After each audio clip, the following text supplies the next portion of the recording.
लोकसभेची महाराष्ट्रातली निवडणूक इतकी इंटरेस्टिंग होईल हे कधी वाटलं नव्हतं. इलेक्शन जड गेलं का हे भाजपला पण जड गेलं, एकनाथ शिंदेने जड गेलं आणि अजित पवारांनी जड गेलं. त्यामुळे यांना हे सोपं नाही गेलेलं. अजित पवारांचा उपयोग भाजपला कुठं झाला तर ज्यावेळी इंडिया आघाडी नावाची गोष्ट अस्तित्वात येत होती, ग्राउंडवर आकाराला येत होती, त्यावेळी पवार हे डॉमिनंट लीडर म्हणून पुढे येत होते. ज्यावेळी पवारांचा पक्षच फुटला आणि पवारांच्या हातात पक्षच राहिला नाही, त्यावेळी त्यांचं स्टेटस त्या आघाडीमधलं आपोआप कमी झालं. जे तृणमूल काँग्रेस असेल, समाजवादी पक्ष असेल, बाकीच्या पक्षांच्या पेक्षाही कमी झालं.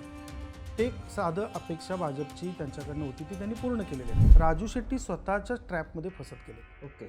ज्यावेळी एखादा कार्यकर्ता चळवळीतनं पुढे येतो तो राजकारणी यशस्वी बनतो असं फार कमी उदाहरण आहे. एकनाथ शिंदेंनी त्यांच्या गटाच्या प्रत्येक खासदाराचं तिकीट प्रोटेक्ट केलं.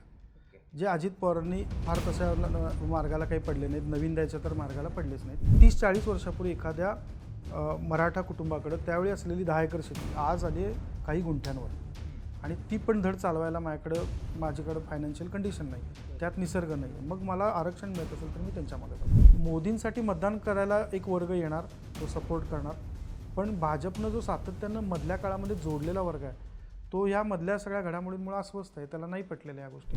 राष्ट्रवादी, शरद पवार गट आणि काँग्रेस हा सातत्यानं त्यांचं असं उलटं म्हणणं राहतं की नाही वंचितमुळे आम्ही पडलो. वंचितमुळे तुम्ही पडत असाल याचा अर्थ वंचितची ताकद आहे ना स्वतःची. Mumbai is much inclined towards BJP और मोदी दॅन उद्धव ठाकरे और ही शिवसेना. पण हे कायम राहील असं अजिबात नाही आहे. पण काँग्रेसनं जी रिकव्हरी केली गेल्या वर्षभरात आणि त्यातही गेल्या 2 महिन्यांमध्ये ती खूप स्ट्रॉंग होती. डॅमेजमध्ये सगळ्यात मोठा फटका बसतो एकनाथ शिंदेच्या शिवसेनेवर. ओके. कारण त्यांना भाजपला किंवा एकनाथ शिंदेना स्वतःला जे अपेक्षित होते की हा नेता आला, त्याच्याबरोबर मतदार आला, त्याच्याबरोबर शिवसैनिक आला, असं ग्राउंडवर काही दिसलेलं नाही. भाजपच्या दृष्टीने चांगला पार्टनर कोण असू शकतो? उद्धव ठाकरेंना ही निवडणूक हँडल होत नाही आहे. ते उमेदवार निवडीपासून सगळ्या गोंधळात आहेत. पण प्रत्यक्षात आता ज्यावेळी सगळ्या 5 फेऱ्या संपतात त्यावेळी मला प्रामाणिकपणे असं वाटतं की हा सर्वाधिक गेन उद्धव ठाकरे. 250 आल्या काय, 260 आल्या काय, आणि 272 आल्या काय आणि 300 आल्या काय, यानं काय फरक पडणार नाही. सत्तेवर जर मोदी येत असतील तर महाराष्ट्रातली समीकरणं परत बदलतील. नमस्कार, तुम्हा सर्वांचं बोलबिडूमध्ये हार्दिक स्वागत. महाराष्ट्रातलं इलेक्शन आता संपलेलं आहे. देशातल्या 2 इंटरेस्टिंग टप्प्यांकडे आपण आता जातोय. पण महाराष्ट्रातल्या इलेक्शनचा एकंदरीत मूड काय होता, कुठले मुद्दे चालले, कुठले नाही चालले, कुठले नेते चालले, कुठल्या नेत्यांचा प्रभाव दिसून आला, या सगळ्याबद्दल आज आपण चर्चा करणार आहोत. आपल्यासोबत आहेत सकाळ मीडिया समूहाचे संपादक सम्राट फडणीस सर. तर तुमचं सगळ्यात आधी स्वागत बोलबिडूमध्ये. सर, प्रश्नांची सुरुवात आपण यापासून करू. या इलेक्शनमध्ये, महाराष्ट्रातल्या इलेक्शनबद्दल बोलताना, या इलेक्शनमध्ये तुम्हाला सगळ्यात जास्त कुठली गोष्ट इंटरेस्टिंग वाटली? लोकसभेची महाराष्ट्रातली निवडणूक इतकी इंटरेस्टिंग होईल हे कधी वाटलं नव्हतं. पण गेल्या वर्षभरातल्या डेव्हलपमेंट ज्या गतीने गेल्या, म्हणजे निवडणुकीमध्ये एक साधारण ट्रेंड असतो लोकसभेला की लोक या पद्धतीनं मतदान करतात, फार बदलासाठी जात नाहीत. जसा 14ला केला, जसा 19ला केला, तसा 24ला करतील असा एक भाग असतो, तसा कुठेही दिसला नाही. हा सगळ्यात इंटरेस्टिंग महत्त्वाचा भाग मला वाटला. म्हणजे लोकांना जो पुन्हा पुढच्या टप्प्यामध्ये पण मला सांगायचं आवर्जून आहे की आपण गृहीत धरतो मतदारांना. यावेळी पहिल्यांदाच जाणवलं की मतदारांना कुठलाही नेता गृहीत धरू शकला नाही. आणि अशी निवडणूक कदाचित महाराष्ट्रातली, आपण 78ची निवडणूक तर काही बघितली नाही लोकसभेची काय झालेली होती आणीबाणीनंतरची, पण तशी पहिल्यांदा महाराष्ट्रात झाली असं दिसलं. हा महत्त्वाचा इंटरेस्टिंग पार्ट आहे असं वाटतं. आणि ह्याच्या मागचं सर कारण कुठलं होतं? म्हणजे कुठलीही लाट नसणं हे कारण होतं की पक्षफूट झाली त्यानंतर जे राजकारण किंवा जे राजकीय समीकरणं बदलली हे कारण होतं? लाट आपण निवडणूक यायला लागली की म्हणतो. म्हणजे जर आपण राम मंदिराच्या प्राणप्रतिष्ठापनेचा कार्यक्रमानंतरचा आठवडा बघितला असता तर आपल्याला असं वाटलं की देशभर मोदी लाट आहे. बरोबर. म्हणजे मग त्या क्षणी जर निवडणूक झाली असती तर मोदी कुठलाही आकडा घेऊन गेले असते, असं हे आपण प्रेडिक्ट करत होतो नंतरच्या लाटेच्या मुद्द्यावर. लाटेपेक्षा जास्त महत्त्वाचा भाग आहे तो महाराष्ट्रातली ज्या पद्धतीनं पक्ष फुटले. ज्यावेळी युती आणि आघाडी असे 2च घटक होते, त्यावेळी काँग्रेस राष्ट्रवादी हे एकाच विचारानं चालणारे आणि शिवसेना भाजप एकाच विचारानं चालणारे, एक हिंदुत्व असेल, एक सेक्युलरिझम घेऊन जात असेल, हे खूप क्लिअर कट लोकांना डिमार्केशन लाईन होते. त्यामुळे मला जर सेक्युलरिझमला मत द्यायचं असेल तर मी काँग्रेस राष्ट्रवादीच्या आघाडीला देईन, आणि जर हिंदुत्वाला मत द्यायचं असेल तर शिवसेना भाजपच्या. त्याच्यानंतर आलेली महाविकास आघाडी ज्यावेळी पहिल्यांदा मोडतोड आपण अनुभवली की मी ज्या शिवसेनेला हिंदुत्व म्हणून मत देत होतो ती सेक्युलरिझम बरोबर बसली. हा पहिला धक्का होता. त्याच्यानंतरचा धक्का होता की ही सगळीच महाविकास आघाडी कोलॅप्स होणं, एकनाथ शिंदे हिंदुत्वाच्या मुद्द्यावर बाहेर पडणं. आणि हिंदुत्व आणि त्यांनी 2 मुद्दे घेतलेले होते, हिंदुत्व आणि आम्हाला निधी मिळत नाही, तो निधी अजित पवार देत नाहीत, म्हणून त्यांनी सरकार मोडणं, स्वतःचं सरकार भाजपबरोबर स्थापन करणं. आता ह्याच्यातला तिसरा सगळ्यात मोठा क्लायमॅक्स आला अजित पवारांच्या रूपाने. त्यांनी राष्ट्रवादी काँग्रेस पक्ष सोडला, त्यांनी स्वतःकडे तो पक्ष घेतला आणि ते पुन्हा भाजप आणि शिवसेना शिंदे यांच्यामध्ये सहभागी झाले. आता ही 3 जे घडामोडी घडत होत्या महाराष्ट्रातला, तो मतदार गेले 2 वर्ष सायलेंटली बघत होता आणि त्यामुळं ह्या सगळ्याचं प्रतिबिंब ह्या लोकसभा निवडणूक उमटेल. कदाचित ही आपल्याकडची पहिलीच निवडणूक असेल की ज्या निवडणुकीच्या बळावर आपण विधानसभेच्या सुद्धा अंदाजाकडे जाऊ शकू. एरवी असं असतं की लोकसभेला एकाला मतदान देतात, विधानसभेला एकाला मतदान देतात, पण ज्या राज्यामधले 2 क्लिअर कट जे काय लाईन होत्या त्याच्याऐवजी मल्टिपल लाईन्स तयार झाल्या, फ्रॅक्चर तयार झाली. म्हणजे आत्ता भाजप आहे, शिंदेंची सेना आहे, उद्धव ठाकरेंची सेना आहे, शरद पवारांचा राष्ट्रवादी, अजित पवारांचा आहे, वंचित बहुजन आहे, MIM आहे, मनसे आहे. 9 चॉईस, इतका बुके काय महाराष्ट्रातल्या मतदारांना, म्हणजे कुठल्याच राज्यातल्या मतदारांना इतका बुके दिलेला आवडतोच असं नाही. पक्ष असावेत एका मर्यादित संख्येमध्ये, एका विशिष्ट विचारसरणीकडे जाणारे, आणि त्यांच्यामधलं कॉयलेशन हे जे मोडतोड झाली, हा आपल्या सगळ्यांच्या मतदानावर खूप मोठ्या प्रमाणावर परिणाम करून गेला असं वाटतं. मतदानावर परिणाम असा तर तुम्ही म्हणालात, पण त्यात हे वाटतं का की शहरी भागातून यावेळी भरपूर कमी मतदान झालं, मग त्यामागचं नेमकं काय कारण होतं? मला त्यातले पण म्हणजे शहरी भागातनं आकड्यांमध्ये जर गेलो नसेल, आपण मतदानाचं प्रोजेक्शन करताना, प्रेडिक्शन किंवा अंदाज लावताना आकड्यांवर टक्केवारीवर जातो. प्रत्यक्षात असं होत नाही आहे. म्हणजे ज्या मतदारसंघामध्ये 2019ला 22 लाख मतदार होते, त्या मतदारसंघामध्ये त्यावेळी समजा असं गृहीत धरू की 50% लोकांनी मतदान केलं, म्हणजे 11 लाख लोकांनी मतदान केलं. नंबर ऑफ ॲक्च्युअल व्होट्स 11 लाख होते. आता 2024 साली तिथली मतदारांची संख्या 25 लाख झाली आणि त्यांनी 50%च मतदान केलं किंवा 49.47 केलं. तर मतदार संख्या वाढली आहे ॲक्च्युली प्रत्येक ठिकाणी.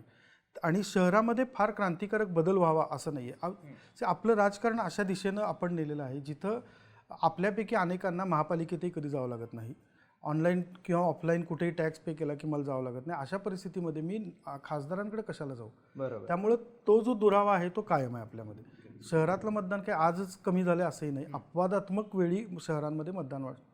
पण याच्या अपोजिट गोष्ट ही ग्रामीण भागात आहे पहिल्यापासून, जिथं शेतीवरचा वर्ग हा महाराष्ट्रातच नाही पण देशपातळीवर, अगदी बिहारमध्ये जरी आपण गेलो तरी शेतीवर अवलंबून असलेला वर्ग असतो, ज्याचा तिथल्या स्थानिक काय आपण म्हणतो प्राथमिक गरजा भागवण्यासाठी तिथल्या सोसायट्यांवर डिपेंडन्सी असते, त्या राजकीय बांधील असतात आणि त्यामुळं त्याचा राजकारणाशी जवळचा संबंध राहतो. तसा शहरामध्ये राहत नाही. त्यामुळे ह्या मतदाराला ट्रॅफिक जाम हा प्रश्नसुद्धा फार गंभीर वाटतो आणि मग तो नगरसेवकाची कामं, उलट ग्रामीण मतदार विशेषतः महाराष्ट्रातला जास्त सुजाण आहे. त्याला कळतं की खासदाराचं काम काय आणि ग्रामसेवकाचं, ग्रामपंचायतीचं काम काय. शहरातला मतदार हा कुठलीही गोष्ट घेतो थेट दिल्लीशी जोडतो आणि मग हे फ्रस्ट्रेशन मी मतदानाला न जाणं ह्या कारणामध्ये दाखवतो. त्यामुळं त्याचा फार प्रचंड आपल्यात क्रांतिकारक बदल झाला असं नाही. ॲब्सोल्यूट वोटर मात्र वाढलेत आणि ते सरसकट सगळीकडे दिसतात. ॲब्सोल्यूट वोटर जसे वाढलेत तुम्ही म्हणालात, तशी एक गोष्ट आपल्याला बारामतीमध्ये दिसली. बारामती लोकसभेत, विशेषतः खडकवासला विधानसभेत, कारण जी मतदानाच्या दिवशीची आकडेवारी आली ती खडकवासल्याची अत्यंत कमी होती. मग अशी चर्चा झाली की खडकवासल्यात एवढं कमी का? दुसऱ्या दिवशी जी इलेक्शन कमिशनने दिली आकडेवारी त्यात खडकवासल्यात स्पाईक दिसला मतदानाचा. तर बारामती स्पेसिफिक बोलायचं झालं तर एकंदरीत बारामतीचं चित्र काय असेल आणि खडकवासल्यात जे मतदार वाढले स्पेसिफिक खडकवासल्यात, त्याचा कुणाला फायदा कुणाला तोटा होईल? ज्यावेळी मी मतदार वाढले असं ॲनालिसिस करायला जातो ना, त्यावेळी मला त्याच्यातले मतदारांचे असं गृहीत धरू की 1 लाख मतदार वाढलेत. मतदार 2 कारणांनी वाढतात. एक म्हणजे नवमतदार जो 18 वर्ष पूर्ण झाले हा एक भाग आहे. बरोबर. दुसरा आहे मायग्रंट. म्हणजे मी कोल्हापुरातून पुण्यात येऊन राहिलो आणि पुण्यात मतदार बनलो, तर माझं आता मायग्रेशनमध्ये आयदर पुरुष और स्त्री असे 2 ग्रुप. लग्न होऊन येणाऱ्या स्त्रिया ह्या मायग्रेशन मतदार राहतात आणि जनरल पुरुष हे मायग्रेटरी मतदार राहतात. तर हे मायग्रेशन आणि नवमतदार ह्यांच्यासमोर गेले 10 वर्ष कोणाचा चेहरा ह्याच्यात उत्तर आहे.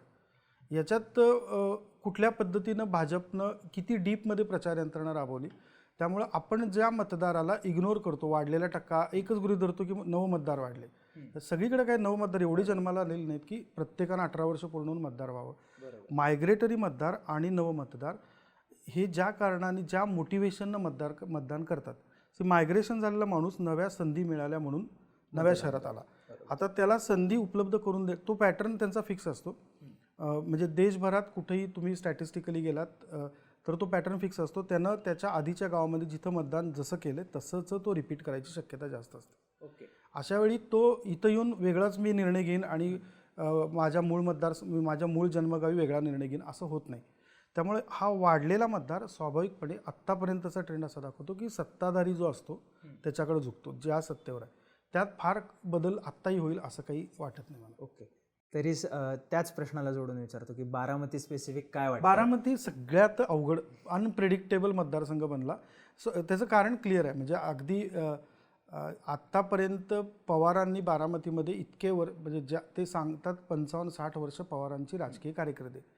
राजकीय कारकिर्दीत पवारांना इतक्या वेळा बारामतीमध्ये यावं लागलं नव्हतं. ते आले, त्यांनी छोट्या छोट्या सभा घेतल्या, कॉर्नर सभा घेतल्या. सुप्रिया सुळेंचा प्रचार, त्या काही प्रचार म्हणून असं स्वतंत्र त्यातलं काही डिमार्केशन करता येणार नाही. त्या 5 वर्ष काम करत आहेत. पण महाराष्ट्रात विशेषतः आपण पश्चिम महाराष्ट्रातनं बोलतो आहे. पश्चिम महाराष्ट्रामध्ये मराठवाड्यामध्ये मराठा कुटुंबांमध्ये एकत्र कुटुंब पद्धती ही प्राईड अभिमानाची बाब आहे.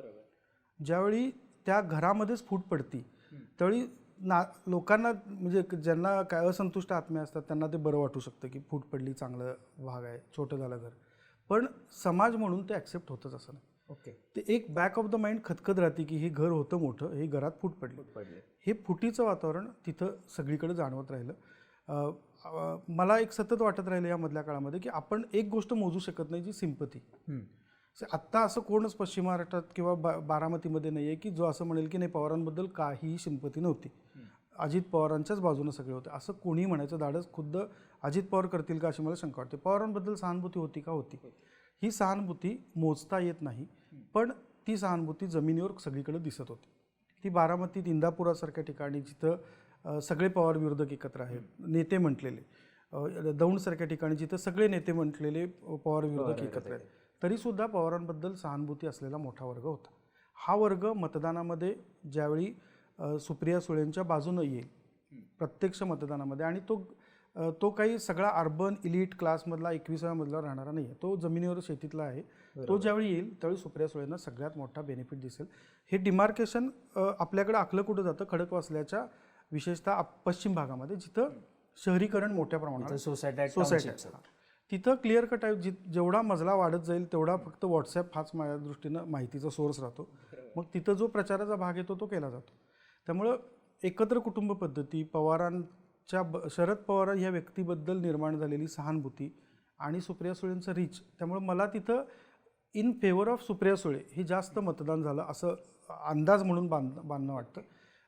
ऑब्व्हियसली त्याच्या आधीच्या वेळीच्या निवडणुकीमध्ये जर 2 निवडणुका मागे गेलो आपण तर पहिल्यांदा जानकर होते, जानकरांचं चिन्ह स्वतंत्र होतं, तरी जानकरांना एक विशिष्ट मतं मिळालेली होती. त्या मतांमध्ये वाढ झाली ज्यावेळी कुल हे त्यांनी कमळ चिन्हावर लढवलं. यावेळी कमळ चिन्ह नव्हतं, यावेळी घड्याळ चिन्ह नव्हतं, ज्या चिन्हाला खडकवासल्यासारख्या मतदारानं 10-15 वर्ष विरोध केला. त्याच चिन्हाला मतदान खडकवासल्यातनं झालं तरच फक्त अजित पवारांच्या पत्नीला जिंकायचा चान्स आहे. अदरवाईज तिथं काही चिन्हाचं फार लोकांना अप्रूप होतं असं काही वाटलं नाही त्या मतदारसंघापुरतं. आणि चिन्ह पोचवणं ही अडचण वाटली का तुम्हाला, का नाही वाटली? आहे काही प्रमाणात, नाही असं नाही.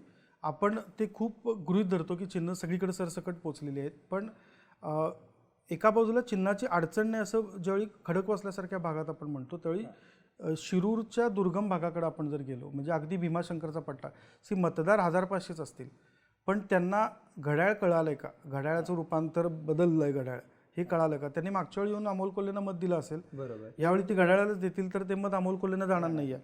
हा मेसेज इतक्या स्ट्रॉंगली सगळीकडं पोचवता आला आहे असं वाटत नाही. हा मशाल चिन्हाच्या बाबतीतलाही भाग आहे आणि हा तुतारी चिन्हाच्या बाबतीतलाही भाग आहे. त्यातही तुतारीचं पुन्हा इथं ट्रम्पेट आणि तुतारी यांच्यामध्ये जो तुतारी वाजवणारा माणूस आणि नुसता तुतारी, इतकं प्रश्न UPSCच्या मुलालाही अवघड जातील असे प्रश्न इलेक्शन कमिशनच मतपत्रिकेत घालून ठेवले. आता ह्यातनं सगळ्या जर मतपत्रिका चांगल्या सोडवल्या मतदारानं तर जसा अपेक्षित वाटतो, जसा दिसतोय ग्राउंडवर, तसा निकाल लागेल. इलेक्शन जसं लागलं किंवा जसं चर्चा सुरू झाल्या, वातावरण बनायला लागलं, तेव्हापासून एक लाईन बऱ्याच विश्लेषकांकडून किंवा कॉमन चर्चांमधून पण यायची की शरद पवारांसाठी अस्तित्वाची लढाई, त्यांच्या राजकारणाची परीक्षा, असं बरंच बोललं गेलं. आणि ऑब्व्हियस होतं की कुटुंबातच लढाई होती. किंवा बारामतीत जसं तुम्ही म्हणालात की कोपरा सभा शरद पवारांना घ्याव्या लागल्या, की एक चर्चा असायची शरद पवार अर्ज भरायला येतात मग सांगता सभेला येतात. तसं यावेळी दिसलं नाही. पवारांसाठी इलेक्शन कसं होतं आणि ते त्यांनी कसं टॅकल केलं? मला म्हणजे पवारांचं राजकारण जनजवळनं बघितलं ना, त्या कोणालाही पटणार नाही की पवार हे अस्तित्वाची लढाई वगैरे मानतात. पवार इलेक्शन एन्जॉय करतात, पवार राजकारण एन्जॉय करतात. राजकारण एन्जॉय करणारा माणसं खूप कमी आहेत. राजकारणामध्ये खुनशीपणा आणि मलाच सगळं पाहिजे असा अप्रोच असणाऱ्या माणसांची संख्या जवळ आसपास खूप आहे. अशावेळी राजकारण एन्जॉय करणारं की ओके असं घडू शकतं, 10 शक्यतांमधली आपल्याला एक शक्यता दिसते तर त्या शक्यतेच्या दिशेनं जाणार, असा राजकारणाचा पवारांचा पॅटर्न आहे. त्यांच्या अस्तित्वाच्या लढाईपेक्षाही अस्तित्वाची लढाई अजित पवारांची आहे. पवारांच्या राजकारणाला 60 वर्ष झाली, त्यांचं 83 वय आहे, 12 डिसेंबरला त्यांचं 84 वर्ष होईल. अशावेळी पवारांनी नवीन राजकारण अस्तित्वाची लढाई करून काय करायचं आहे? त्यांना माहिती आहे की आपण पंतप्रधान होणार नाही, राष्ट्रपती काय मोदी सरकारच्या काळात ते होणार नाही. त्यामुळं अस्तित्वाची लढाई खरी अजित पवारांसाठी आहे की त्यांचं राजकारण जर आज इथं रोखलं गेलं तर पुढं विधानसभेला काय करणार, पुढं मग त्यांनी जिल्हा परिषदेला काय करायचं, पुढं पुणे महापालिकेत निवडणूक लढवायची का, पिंपरीमध्ये जे सांगतात तिथं लढवायची का, असा अस्तित्वाचा प्रश्न अजित पवारांसमोर आहे. मग असं असताना मोदींच्या म्हणजे अजित पवार मोदींसोबत गेले, महायुतीचा भाग झाले. 27 जूनला मोदी अजितदादांवर टीका करतात, मग जुलैमध्ये दादा मोदींसोबत गेले. मोदींच्या महाराष्ट्रात 18 सभा झाल्या प्रचाराच्या दरम्यान. 18 सभांपैकी 2च सभा अशा होत्या जिथे अजित पवार स्टेजवर उपस्थित होते. धाराशिवमध्ये अजित पवारांचे उमेदवार होते अर्चना पाटील, तिथे अजितदादा नव्हते. पुण्यातली जी संयुक्त सभा झाली त्याच्यात होते, आणि जी शिवाजी पार्कची सभा झाली, शेवटची जिला म्हणू शकतो आपण महायुतीची सभा, तिथे होते. मग 18पैकी 2च सभांमध्ये जाणं अजित पवारांनी, त्यात अजित पवार गटाच्या नेत्यांनी माझं काम केलं नाही असा महायुतीतल्या नेत्यांचाच आरोप होणं, विशेषतः शिंदे गटातल्या किंवा भाजपमधल्या काय पण जास्त करून शिंदे गटातल्या नेत्यांचा आरोप होणं. मग अजित पवार फसले की ही स्ट्रॅटर्जी होती, हे नक्की काय झालं? मला वाटतं की अजित पवारांचा भाजपच्या दिल्ली भाजपमधून जर महाराष्ट्राकडे पाहिलं तर कसं दिसतं, तर अजित पवार हे काही लोकसभेला फार महत्त्वाचं पार्टनर आहेत म्हणून दिल्ली भाजपनं कधी त्याच्याकडं दिल्लीतल्या भाजपच्या सगळ्या कोअर अँगलमधनं कधी वाटत नाही. अजित पवारांचा उपयोग भाजपला कुठं झाला तर ज्यावेळी इंडिया आघाडी नावाची गोष्ट अस्तित्वात येत होती, ग्राउंडवर आकाराला येत होती, त्यावेळी पवार हे डॉमिनंट लीडर म्हणून पुढे येत होते. बरोबर. ज्यावेळी पवारांचा पक्षच फुटला आणि पवारांच्या हातात पक्षच राहिला नाही, त्यावेळी त्यांचं स्टेटस त्या आघाडीमधलं आपोआप कमी झालं. जे तृणमूल काँग्रेस असेल, समाजवादी पक्ष असेल, बाकीच्या पक्षांच्या पेक्षाही कमी झालं. ते साधं अपेक्षा भाजपची त्यांच्याकडनं होती ती त्यांनी पूर्ण केलेली आहे. त्यामुळे आत्ता अजित पवारांनी महायुतीच्या उमेदवारांसाठी पळापळ करावी, नाहीतर मग त्यांनी प्रत्येक जागा वाढून माहितलं असतं. 6 आमदारामागं 1 खासदार असं गृहीत धरलं, आणि अजित पवार जे क्लेम करतात त्यांच्याकडे काय 40 आहेत 45 आहेत, तर त्यांनी 7-8 जागा तेवढ्या घ्यायला पाहिजे होत्या. तेवढाही आग्रह अजित पवार जागेसाठी अडून बसलेत असं कुठंच नव्हतं झालं. ते त्यांनी अतिशय मर्यादित करून घेतलं. बारामती त्यांनाही माहिती होतं की जसं आपण आधी म्हटलं की बारामती निवडून येणं हे अजित पवारांसाठी अस्तित्वाचा भाग आहे, हा पवारांसाठी शरद पवारांसाठी नाही आहे. तो जर आला तरच आपलं पुढं राजकारण करता येईल, हे साधी जाणीव त्यांना आहे. त्यामुळे त्यांनी बाकीच्या मोदींच्या प्रत्येक प्रचारसभेला हजेरी लावून, बरं असं काही नव्हतं की समजा मोदींच्या रामटेकमधल्या सभेला अजित पवार उपस्थित राहिले असते स्टेजवर, तर तिथं काही असा अजित पवारांचा मोठा गट नाही की तो 10,000 लोक एकदम रामटेकमधल्या उमेदवाराच्या मागं भाजपच्या राहिले असते. त्यामुळे त्यांनी त्यांचं पश्चिम महाराष्ट्रातलं आपलं कुठं अस्तित्व एवढं ओळखलं, तिथंच ते थांबले. हेच जर एकनाथ शिंदेंबद्दल बोलायचं झालं तर सुरुवातीला एकनाथ शिंदेंबद्दलही अशा चर्चा होत्या की 1 आकडी जागा, जे सगळ्यात पहिल्या बातम्या तर त्याच पोटत होत्या की 1 आकडी जागा मिळतील, ठाणे जाईल, कल्याण जाईल, आणि तिथून शिंदेंनी 15 जागा म्हणजे 13 खासदार त्यांच्याकडे होते, 15 जागा मिळवल्या, त्यांनी लढवल्या त्या, आणि प्रचारातही शिंदे सगळीकडे दिसले. एकनाथ शिंदेंबद्दल काय वाटतं? हे इलेक्शन जड गेलं त्यांना का स्विफ्टली हँडल केलं त्यांनी? इलेक्शन जड गेलं का? हे भाजपला पण जड गेलं, एकनाथ शिंदेंनाही जड गेलं आणि अजित पवारांनाही जड गेलं. त्यामुळे यांना हे सोपं नाही गेलेलं. म्हणजे त्यांनी कागदावर बसून ज्यावेळी पहिल्यांदा हे महायुती सरकार नावानं अस्तित्वात आलं असेल त्यावेळी जी इमॅजिनेशन केलं असेल तशी काही ग्राउंड रिॲलिटी आता राहिली नाही. किंवा अगदी राम मंदिरानंतर जे काही त्यांनी इमॅजिन केलं असेल की आता लाटच आहे आणि आता आपण सगळे त्यात वाहून मस्त आंघोळ करून घेऊ, असं काही झालं नाही. एकनाथ शिंदेनी एक गोष्ट केली जी लीडरशिप म्हणून कदाचित त्याची आत्ता आपण दखल घेऊ न घेऊ, पण एकनाथ शिंदेनी त्यांच्या गटाच्या प्रत्येक खासदाराचं तिकीट प्रोटेक्ट केलं.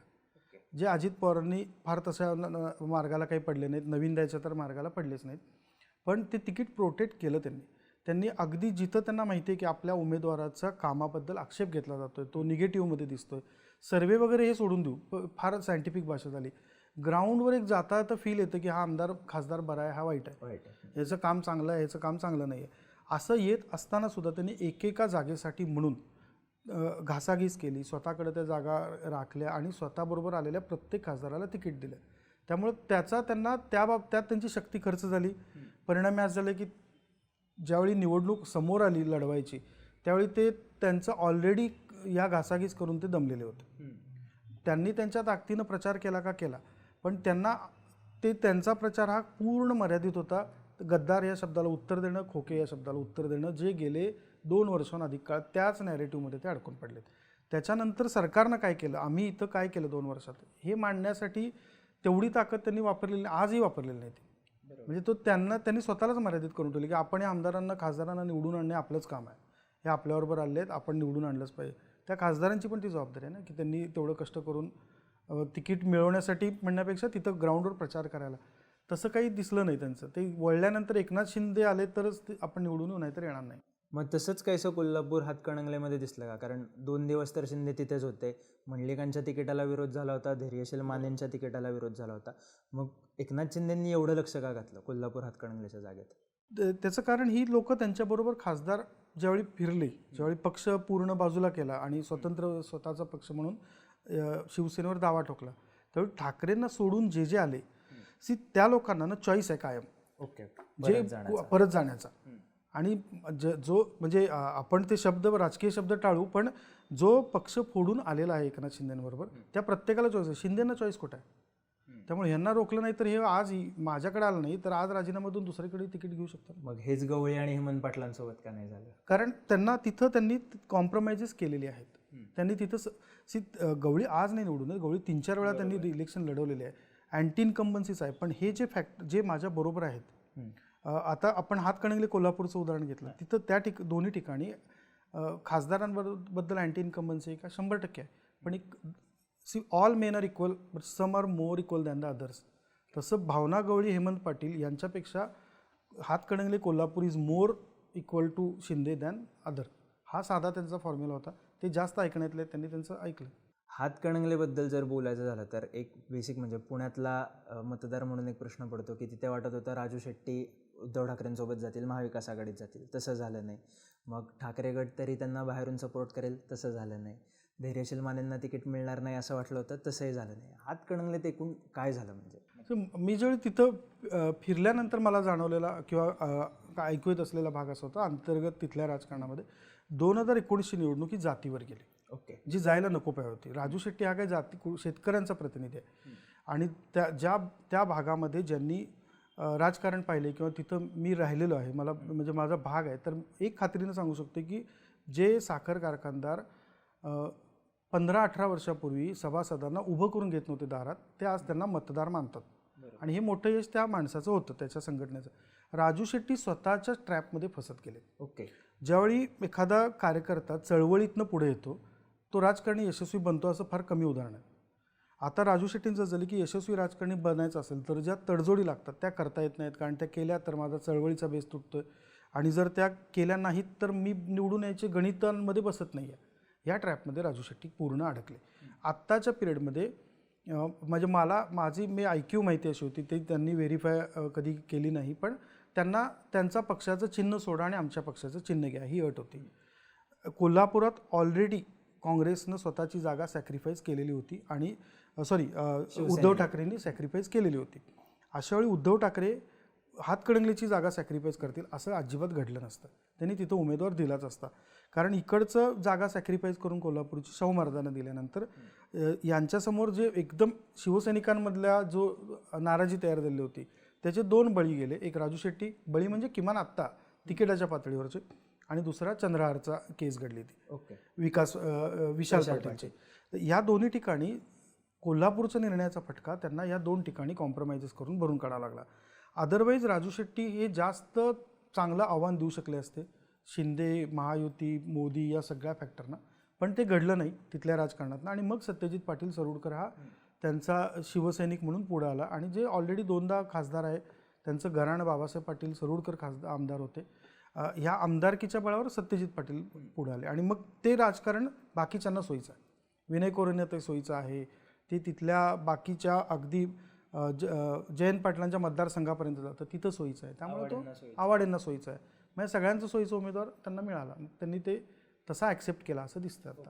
आणि हेच जर कोल्हापूरचं बोलायचं झालं तर सुरुवातीला अशा चर्चा होत्या, जेव्हा शाहूंना उमेदवारी दिली तेव्हा एक असा होता की मान गादीला मत मोदीला, दुसरी चर्चा अशी होती माने गादीला मतही गादीला.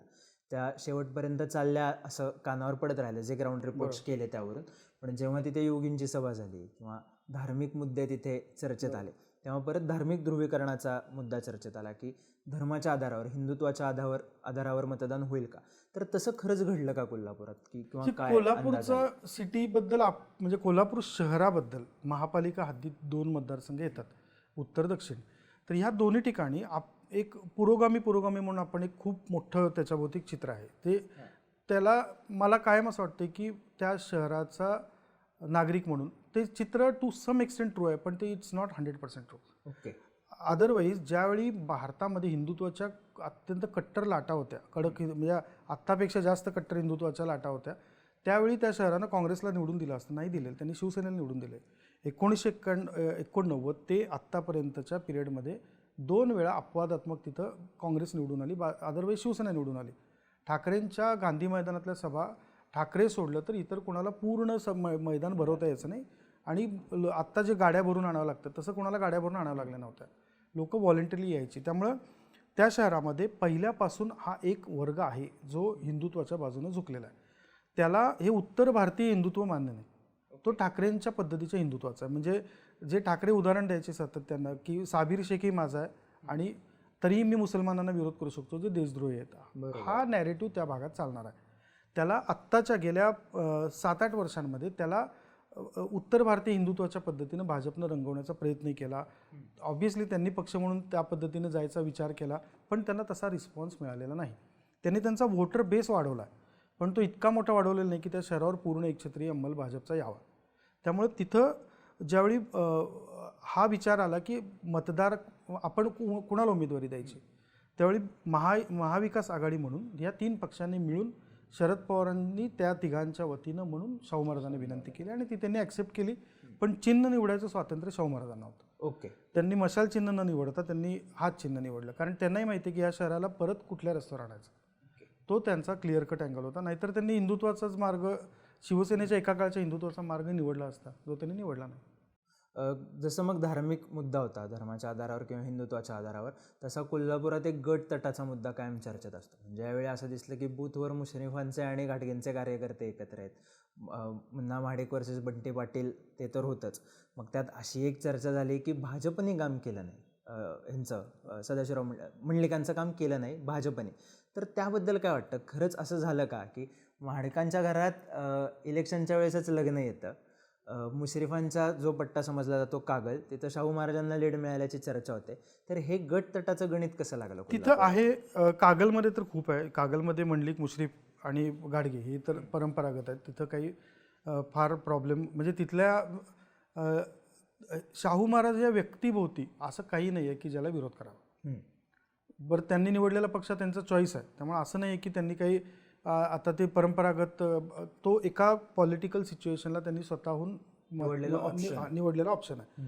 त्यांची भूमिका त्यांनी घटनेबद्दलची कधीही बदललेली नाही. ती त्यांनी म्हणजे संभाजीराजे छत्रपती हे खासदार झाल्यानंतर सुद्धा त्यांनी कधी असं नव्हतं केलं की मी आता भाजपच्या बाजूने आहे, असं काही केलेलं नव्हतं. त्यामुळं शाहू महाराज खूप क्लिअर कट होते. मुद्दा ज्यावेळी गट तटांचा येतो त्यावेळी जसं प्रत्येक तिथली सगळी इकॉनॉमी ही कोऑपरेटिव्ह इकॉनॉमी, ही अजून इंडस्ट्रियलाइज इकॉनॉमी नाही आहे किंवा रिअल इस्टेटचं जसं पुण्यामध्ये बिल्डर इकॉनॉमी चालवू शकतात तसं तिथं नाही आहे.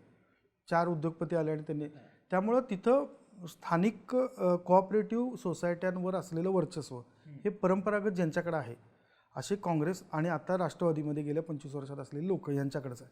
त्यांच्यामधल्या गट तटांमध्ये राजकारण चालतं.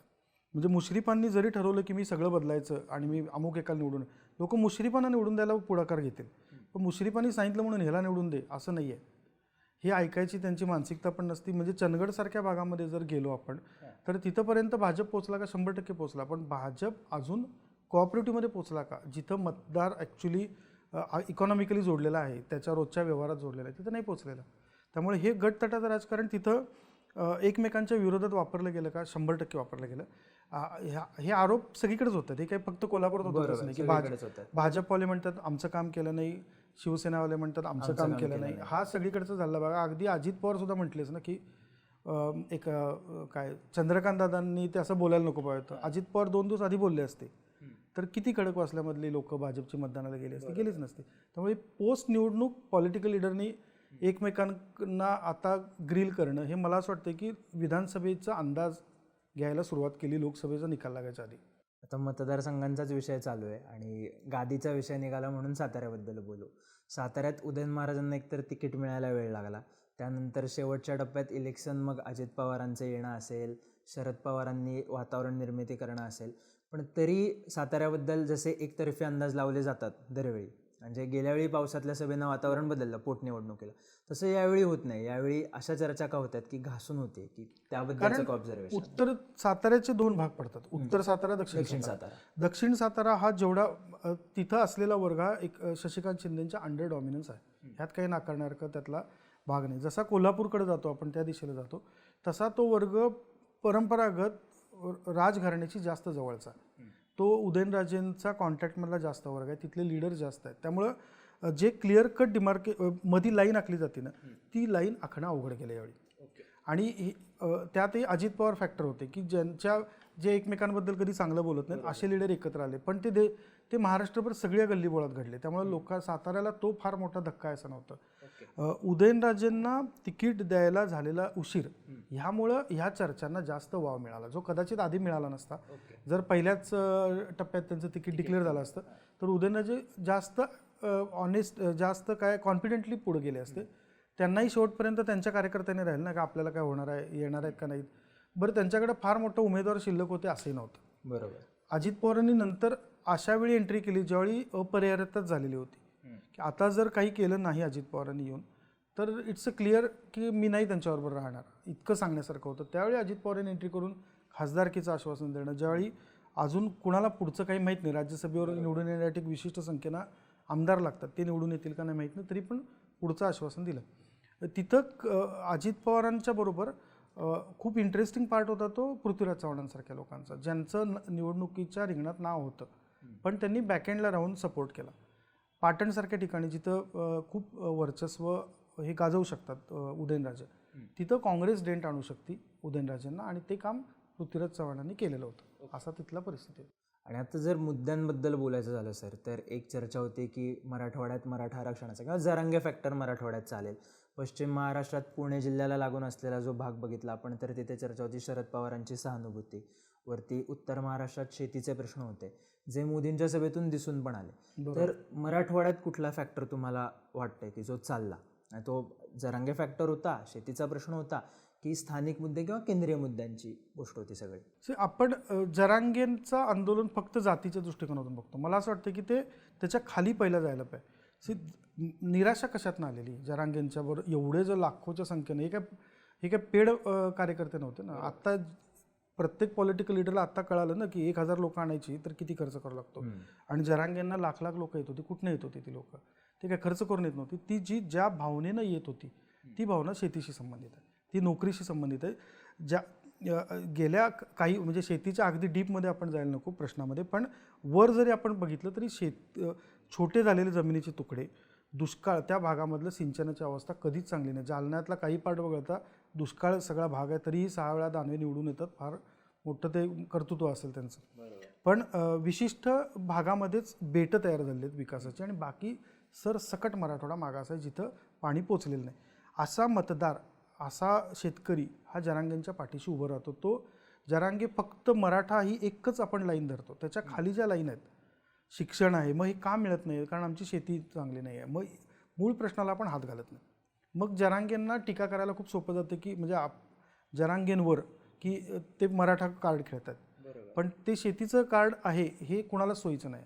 आणि शेतीचं कार्ड म्हटलं की कदाचित जात पण नाही नष्ट होईल आणि मग कुणबी पण एकच आहे, जैन पण एकच आहे, लिंगायत तो शेतकरीच आहे.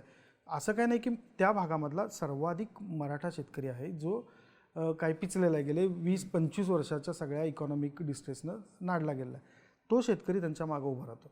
हा फॅक्टर तुम्हाला विदर्भात दिसत नाही, पण तुम्ही जसं खाली येता तसा मराठवाड्यामध्ये क्लिअर कट दिसतो आणि तो प्रॉमिनंटली मराठा आहे, ते नाकारताच येत नाही. म्हणजे त्यावेळेच्या दलित समाजाकडे नव्हतं शेतीची साधनं, त्यांच्याकडे नाही आहेत.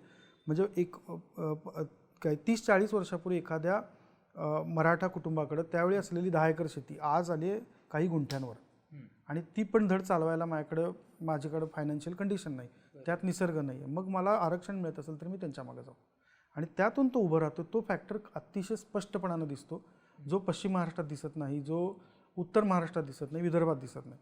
तो कोकणात तर अजिबातच तो भाग काही नसतो, पण तो मराठवाड्यात दिसतो. त्याला आपण नाव जरांगेंनी मराठा आंदोलन ह्या नावाखाली आंदोलन केल्यामुळं तो फक्त आपण जातीचा धरतो. प्रत्यक्षात तो शेतीचा खूप मोठा आहे आणि शेतीचाच आहे म्हणून बाकीचा आहे. मराठवाड्यात सर शेतीचा प्रश्न तुम्ही सांगितला तो जास्त महत्त्वाचा आहे. विकासाची बेटक किंवा ठराविक भागात विकास झालेला नाही आणि जी आधीची शेती होती ती आता राहिली नाही किंवा ती जमीन राहिलेली नाही. मग हे सगळं ज्या बीडमध्ये पण आहे त्या बीडमध्ये जातीच्या आधारावर इलेक्शन का झालं? आज नाही ना, आपण जसा मुंडेंचा उगम पाहिला आणि ते जातीच्या आधारावर आपण म्हणतो ते फक्त मराठा दृष्टिकोनातून म्हणतो. वंजारी समाजाचे नेते असं मुंडेंनी स्वतःला प्रोजेक्ट केलेलं होतं ना, असं नव्हतं की ते काही लोकनेते हे नंतर चिकटलेला भाग आहे, तो आपण देत राहत असतो. पण वंजारी नेते हे क्लिअर कट मुंडेंची आयडेंटिटी किमान 10 वर्ष तरी महाराष्ट्रात होती, त्या बळावर ते पुढे आलेले होते. आत्ता त्याला आपण मराठा तिथल्या भागातल्या मराठा आंदोलनाचं संघटनमुळं वंजारी विरुद्ध मराठा असं बघतो. आधी आपण बघायचो की वंजारी समाजाचे नेते आहेत, ओबीसी लिडरशिप म्हणायचो, आणि आता त्याला अँटी मराठा लिडरशिप असं जोडतोय. त्यामुळे तिथली निवडणूक काय आधी फार अगदी काही विकासाचे मुद्दे घेऊन होत होते आणि आता जातीवर होते असं नाही. त्यावेळी ते एका समाजाचं लिडरशिप हवी असं म्हणत होते. आता आपण दुसऱ्या अँगलनं पण बघतोय, नाही हे अँटी मराठा लिडरशिप म्हणून येतात असा. त्यामुळे त्यात तिथल्या निवडणुकीत फार काही वेगळं घडतंय असं वाटत नाही. पण इतकं काठावर येणं कुणाच्या पथ्यावर पडेल? आत्ता त्या भागामधलं मुंडेंचं वर्चस्व आहे, म्हणजे ते नाकारता येत नाही. मुंडेंचं काम आहे. अदरवाईज तो बीडचा भाग आणि तिथले शिक्षण व्यवस्था, तिथल्या समाजाला मिळालेलं नेतृत्व, समाजामध्ये नेतृत्व मिळणं, ह्या पातळीवर मुंडेंनी केलेलं काम मोठं होतं. मुंडेंनी फक्त महाराष्ट्रातच पक्ष जोडले असं नाही, तिथं लाखो माणसं जोडली.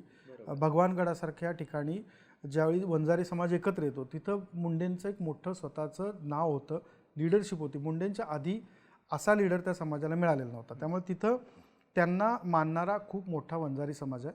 प्लस त्याच्या पलीकडे जाऊन मुंडेंनी खूप छोटे घटक जोडलेले होते. आपण जर थोडं मागं जाऊन बघितलं तर कोण महाराष्ट्रातला मुंडेंच्या जवळ जोडले गेलेले पहिले नेते कोण होते? महादेवराव जानकर होते. महादेव जानकरांसारखा नेता का मुंडेंच्या जवळ जायचा? धनगर समाजाचा नेता, मग त्यांनी का वंजारी समाजाकडे जायचं? तर मुंडेंनी अशी जोडणी ही खूप पहिल्यापासून केली आहे. त्याला नंतर देशभरात वेगवेगळी नावं दिली गेली आणि मग पण ही जोडणी तिथं असल्यामुळं ह्या जातीच्या डिस्कशनचा मीडिया डिस्कशनच्या पलीकडे ग्राउंडवर फार परिणाम होईल असं मला वाटत नाही. तिथं तो जो एज आहे मुंडे या आडनावाला, मुंडे या नावाला, त्यात धनंजय मुंडेसारखा बरोबर असण्याला, ती त्यांना पंकजा मुंडेंना जास्त उपयोगाची ठरेल. आणि हेच आपण जेव्हा विदर्भाकडे शिफ्ट होतो तेव्हा विदर्भात कुठले मुद्दे यावेळी चालले? विदर्भामध्ये काहीच मुद्दे दिसत नव्हते असं मला वाटलं. म्हणजे नागपूरसारख्या ठिकाणी काही मुद्दे नव्हते. गडकरी म्हटले मी प्रचाराला उतरणार नाही, पण गडकरींना प्रचार करावा लागला. चंद्रपूरसारख्या ठिकाणी मुनगंटीवार म्हटले मला इलेक्शन लढवायचीच नव्हती, पण तरी त्यांना इलेक्शन लढवावी लागली आणि त्यांनी प्रचार केला. किंवा गडचिरोली, भंडारासारख्या ठिकाणी जिथं फिरल्यानंतर लक्षात येते की तिथले प्रश्न आणि आपले प्रश्न का आपले इन द सेन्स पश्चिम महाराष्ट्रात आपण म्हणतोय तसे ह्यांच्यामध्ये काहीच साम्य नाही. तिथली बेरोजगारी ही ॲक्यूट आहे, तिथली dependency on local politics acute आहे, जे आपलं कोणाचं नाही आहे. तिथं लोकांना बेसिक शिक्षणासाठी अजूनही कॉलेजेसच्या पुढं गेल्यानंतर काय करायचं ग्रॅज्युएशनचा हे सांगणारी यंत्रणा उभी केलेली नाही. अगदी चंद्रपूरचं उदाहरण घेऊ, 21 पॉवर स्टेशन असलेल्या गावात इंजिनिअरिंग कॉलेजेस किती आहेत? थर्मल इंजिनिअरिंग काहीच नाही आहे. कसं कळणार? ती मुलं बाहेरून येऊन तिथं नोकऱ्या करणार आणि तिथले बेरोजगार राहणार. तेव्हा तिथली बेरोजगारीची अवस्था, तिथली शेतीची अवस्था ही जास्त गंभीर आहे आणि ती कुठेही प्रचारात ॲड्रेस झालेली नव्हती. ना भाजपच्या प्रचारात दिसली, ना काँग्रेसच्या प्रचारात दिसली. ते जागतिक बोलत राहिले, भाजप बोलत राहिला आपण आंतरराष्ट्रीय मोठं झालो आणि काँग्रेस बोलत राहिली की आम्हाला सत्ता द्या, आम्ही बदल घडवू. पण काय बदल घडवू ह्याच्याबद्दल तिथं कुठेही दिसलं नाही. आणि हेच जेव्हा अमरावतीमध्ये आलं इलेक्शन, तेव्हा त्या त्या अमरावतीच्या इलेक्शनबद्दलचं ऑब्झर्वेशन काय? अमरावतीत नवनीत राणांनी म्हणजे ती फेस सेलिब्रिटी फेस आहे नवनीत राणा, त्यांचं ॲग्रेशन. पण त्या मतदारसंघात असं आहे की तिथं सगळेच सेलिब्रिटी आहेत. बच्चू कडूंसारखा स्वतः सेलिब्रिटी आहे की ज्याने आंदोलनाचा नवीन फंडा भारताला दिला. तिथं स्वतः म्हणजे त्या भागामध्ये असलेले नेते, त्यांचा बच्चू कडूंचे उमेदवार असतील, नवनीत राणा असतील, तिथले विरोधी उमेदवार असतील, तिथलं इलेक्शन हे काय म्हणतात महाराष्ट्राचा बॉइलिंग पॉटसारखं बनलेलं होतं.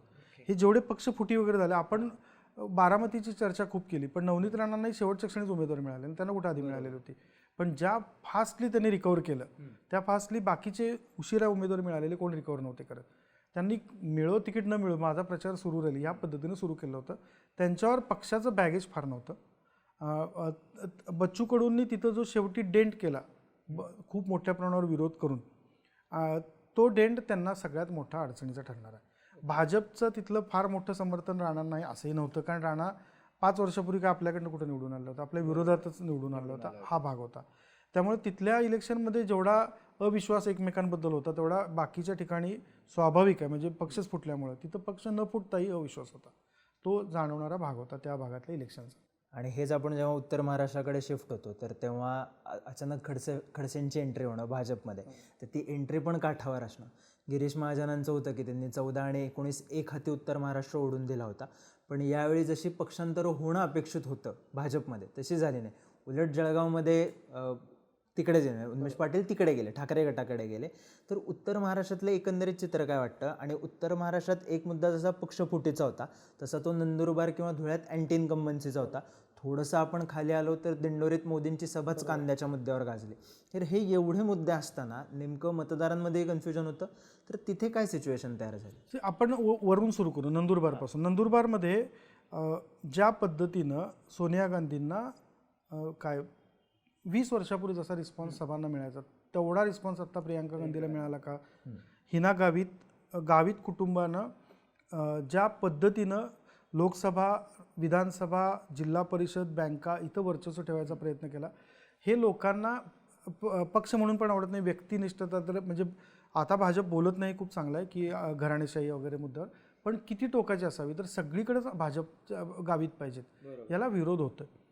त्यातून तरीही त्यांचा स्वतःचा मतदार आहे. म्हणजे असं नाही की गावित त्यांना प्रियांका गांधींच्या सभेला क्राऊड झालं म्हणून सगळं मतदारांचा ट्रेंड बदलेल. पण पहिल्यांदा गावितांना फेस करावं लागलं, नाहीतर हिना गावित आल्या निवडून आल्या असा तो जो एक क्लिअर कट मेसेज होता तो पूर्ण ड्रॉप झाला. त्यांना जसा आपण काय नागपूरसारख्या ठिकाणी प्रचाराला गल्लीबोळात फिरलेत, तसं हिना गावितांना यावेळी प्रचंड फिरावं लागलं. मला अख्खा उत्तर महाराष्ट्र बघितलं ना, तर सगळ्यात वुमन काय कॅन्डिडेट्स त्या भागात आहेत स्ट्रॉंग, पण त्यातल्या निवडून याची शक्यता सर्वाधिक कमी असलेला भाग केला त्यांनी. म्हणजे भारती पवारांच्या विरोधात भाजपमधनंच झालेला विरोध त्यांनीच एका ठिकाणी म्हटलं की मला माफ करा, मी ज्यांना भेटू शकले नाही त्यांना. ही काही वेळ नाही ना, म्हणजे प्रचार सुरू आहे तुमचा, तुम्ही मतदान करायचं आहे 2-3 दिवसात तुम्हाला, आणि मग तुम्ही माफी मागताय. तिथं त्यांची झालेली फसगत आहे ती.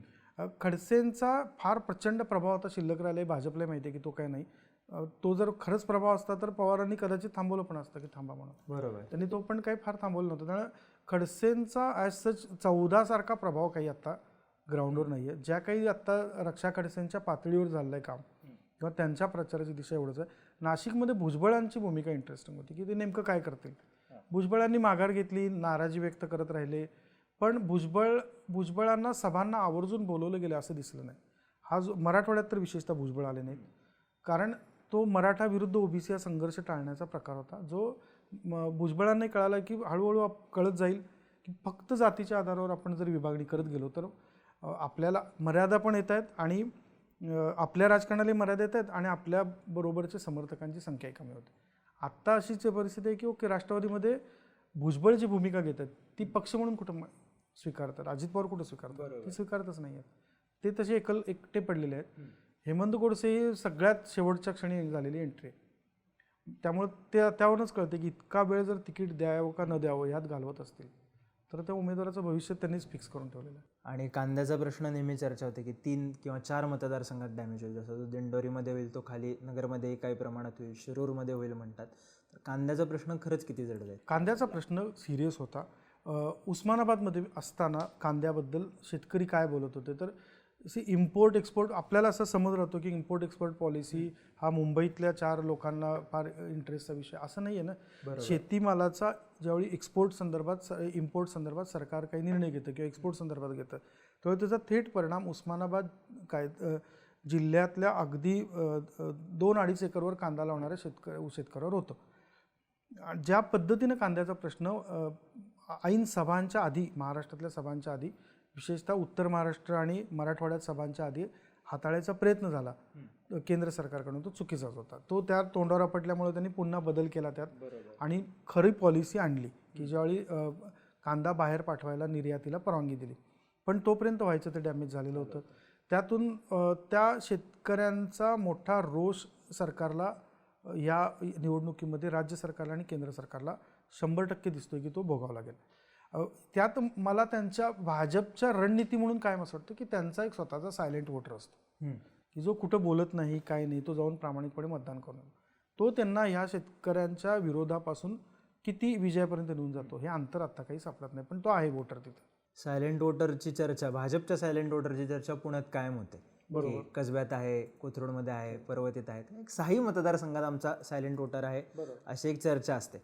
पण जशी मुरलीधर मोहोळांची उमेदवारी जाहीर झाली तेव्हाचं वातावरण, किंवा शिरोळे असतील किंवा बापट असतील, ते ज्या लीडने निवडून आले तेव्हाचं वातावरण ते आत्ता दिसलं नाही.